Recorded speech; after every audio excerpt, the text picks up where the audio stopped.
every family who's a different nationality, each had their own special little ingredients that they made. My grandmother made oat cakes from Scotch.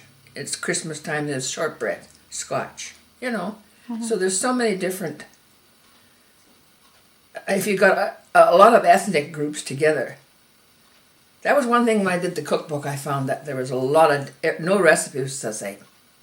Isabelle compiled the Ladysmith and District Historical Society's 2 cookbooks, Cooking Up History, Volumes 1 and 2. It's like when the ethnic groups got together, they started to put their own twist on the recipes. Yeah, mm-hmm. And ruin some of the good ones by putting their own twist on it, as you say. Yeah. But what can you do with this? Isabelle, you can eat that. That's what you can do with that.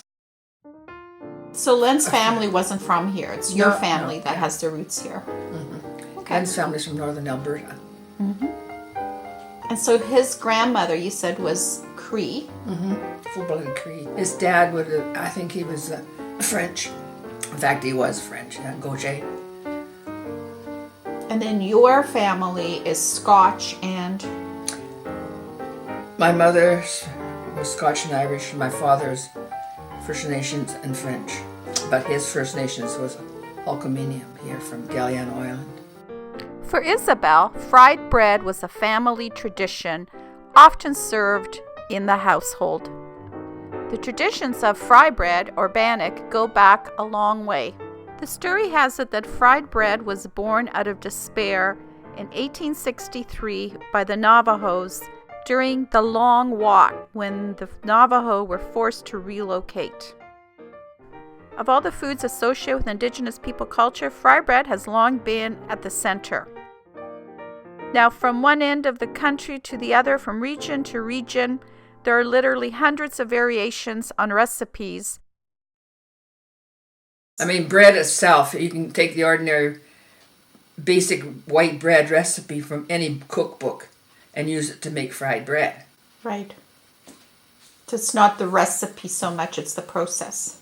After the bread's risen the first time, yeah. Or you don't have to make bread, you can just make the dough and make the dough gods.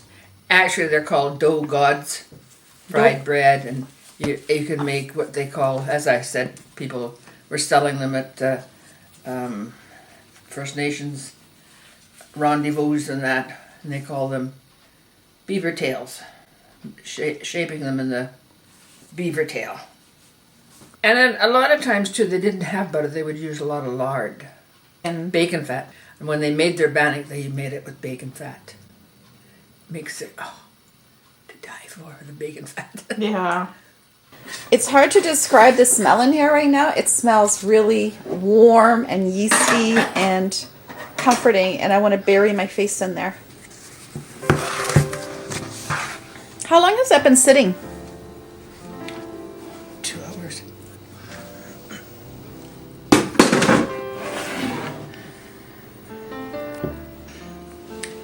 There was water in here, sugar, salt, and butter. I put the yeast in separate in a measuring cup with warm water, a little bit of sugar and yeast, and let it rise before I put it in here.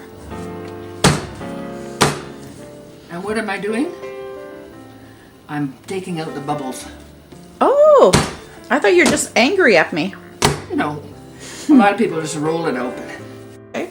And then when it gets hot, you just pull this off. See, a little piece like that. Now, whether you wanna, sometimes they make them, they call them beaver tails. They make it look like the shape of a beaver tail and fry it. Oh, cool. But I usually just do it this way. Keep pulling them apart until they get, you can feel when you've got most of it's the same thickness. And you make a hole in the middle, like a donut. See?